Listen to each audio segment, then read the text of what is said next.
They didn't assassinate him. They voted. 500 citizens condemned Socrates to death. Not for violence, but for questions. He made people uncomfortable, exposed contradictions. In a city built on free speech, that was enough. Democracy didn't fail him. It processed him, legally, efficiently, fatally.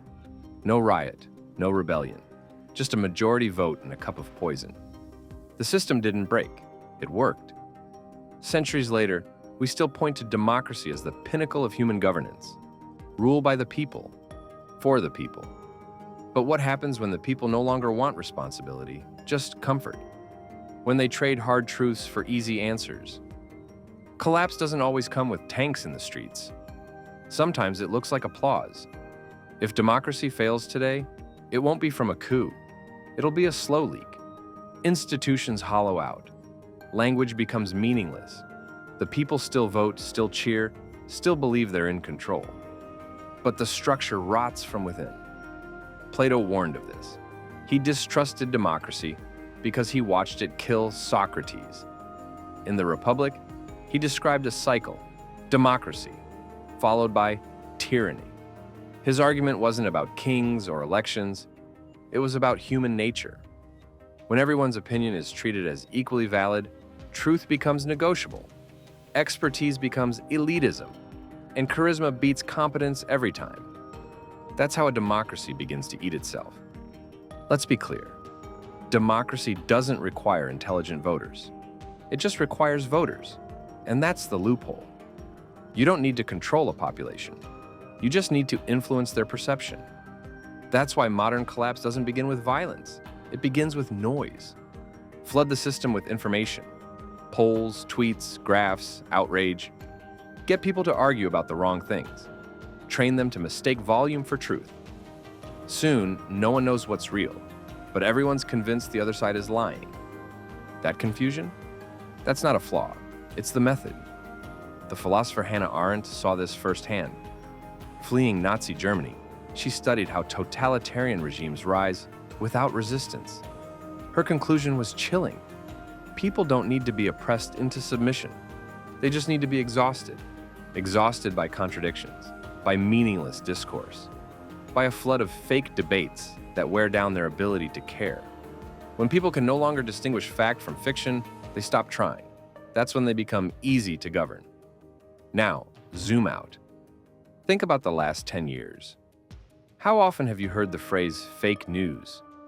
How many times have you seen headlines that contradict themselves within hours? What used to be political disagreement has turned into existential warfare. Not just they're wrong, but they're evil. And in that climate, anything becomes justifiable, so long as your side wins. This is what Plato feared. When freedom is abused, it invites its own destruction. Too much liberty, he wrote, leads to chaos. And from chaos, people beg for order. Not justice, order. That's when the strongman appears, not with a gun, but with a grin, promising safety, stability, and the end of confusion. And people cheer for it. The irony is, most democratic collapses are legal. Elected leaders pass laws that slowly neuter opposition. Courts are packed, agencies are defunded, journalists are discredited. It's not illegal, it's boring, bureaucratic, procedural. By the time anyone notices, the Constitution still exists, but it's just paper. Take Weimar Germany. Before Hitler seized power, he was elected. Everything he did had a legal precedent. Emergency powers, surveillance, censorship, all signed off by lawmakers who thought they were containing him. But they weren't. They were handing him the tools. Collapse doesn't look like chaos. It looks like paperwork. In more recent years, you see echoes of this in other democracies. Hungary, Turkey, Venezuela.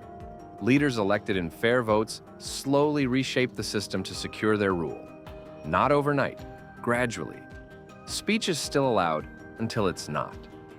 Courts still exist, but their rulings shift. Protests happen, then fade.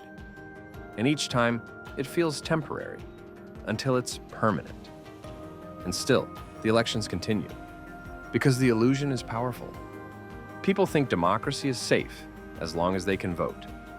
But voting isn't the guardrail. It's the final performance. What matters is who controls the script.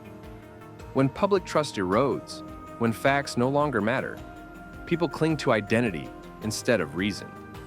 They vote not for policy, but for validation. And when the vote doesn't go their way, they claim fraud. Not because of evidence, but because reality no longer feels negotiable. It feels like betrayal. Now imagine a society where every election ends in doubt, where every institution is viewed as corrupt, where neighbors are enemies and nuance is dead. You don't need a war for that democracy to collapse. It's already gone. All that's left is ritual. The scary part? Collapse can happen while everyone still thinks they're free. When Socrates was sentenced to death, Athens didn't celebrate the end of democracy. They believed they were saving it. When laws are passed to protect the vote, but actually restrict it, people think they're defending democracy. When platforms are cleaned up to stop misinformation, but critical voices disappear, they think they're purifying it. And when the news becomes entertainment and politics becomes war, they think they're fighting for truth. But what if the collapse already started and no one noticed? The ancient philosopher Polybius called it the cycle of regimes. Monarchies become tyrannies. Aristocracies become oligarchies. Democracies become mob rule. And then the people, desperate for order, turn back to monarchy. It's not a prophecy, it's a pattern. The names change, the tools evolve, but the instincts remain the same. The collapse isn't sudden, it's psychological, and it starts with disconnection. In a functioning democracy, the individual feels a sense of control. Even if they don't win every vote, they believe the system responds to them. But when outcomes feel rigged, when participation feels useless, that belief dies. Voter turnout drops, conspiracies rise, and in the vacuum, the loudest voices take over. And those voices are rarely democratic. They offer certainty, simplicity, a single enemy to blame. Philosophers like Carl Schmitt argued that politics is ultimately about friend versus enemy. And when the system no longer works, people stop thinking in terms of policy and start thinking in terms of survival. Us versus them. At that point, facts don't matter. Loyalty does. You can see it everywhere. A leader makes an obviously false claim. It's debunked, proven wrong. But their supporters double down. Not because they believe it, but because admitting the truth would feel like betrayal. Truth becomes tribal. And when truth is tribal, there is no conversation, only war. That's the breeding ground for authoritarianism. Not tanks, not generals, but ideology. And here's the trap. Once collapse begins, even well-meaning citizens make it worse. In the name of saving the system, they justify bending the rules, just this once, because the other side is worse. Each exception becomes a precedent. Each precedent becomes policy. Before long, both sides are undermining democracy in the name of protecting it. And the structure can't hold. John Adams once said, "Democracy never lasts long. It soon wastes, exhausts, and murders itself." That wasn't cynicism, it was diagnosis. Because democracy doesn't end when one side wins. It ends when no one believes the rules matter anymore. That's how democracies fall. Not with a coup, but with consent. People choose it. Out of fear, out of fatigue, out of a deep primal need to feel safe in a chaotic world. And the collapse doesn't feel like surrender, it feels like relief. No more debates, no more elections to stress over, no more uncertainty, just order, strength, answers, until it's too late. Think of a boiling frog. If the water heats slowly, the frog doesn't jump out. It acclimates. One law, one policy, one change at a time, until freedom is gone and nobody remembers when it disappeared. Even the architects of collapse don't always know what they're doing. Some believe they're saving the nation. Others just want power. But the result is the same. Because once public trust breaks, it doesn't return easily. The people might vote again, but they won't believe in it. And without belief, democracy is just theater. This isn't a thought experiment. It's already happened. In Rome, in Weimar Germany, in Venezuela, and in countless smaller states that rose quickly and fell silently. The template is always the same. Doubt, division, disillusionment. Then comes the strongman, the fixer, the savior, and the door closes behind him. Philosopher Karl Popper argued that the strength of democracy wasn't in who rules, but in the ability to remove rulers without violence. That's the metric. Not how you choose your leaders, but how easily you can replace them. When that becomes difficult, the warning lights are on. When opposition is criminalized, when the press is silenced, when courts are ignored, that's not strength. That's erosion. And erosion doesn't stop on its own. The terrifying part? This can all happen with laws on the books, with journalists still writing, with courts still in session, with ballots still counted. Collapse doesn't always involve chaos. Sometimes it involves control, precision, predictability. And by the time people look around and realize what's gone, the mechanisms to fight back are already dismantled. So what does survival look like? It's not about resisting with violence or fleeing the country. It's about clarity, about seeing the signs before they turn into chains. It's about remembering that the health of a democracy doesn't come from the people at the top.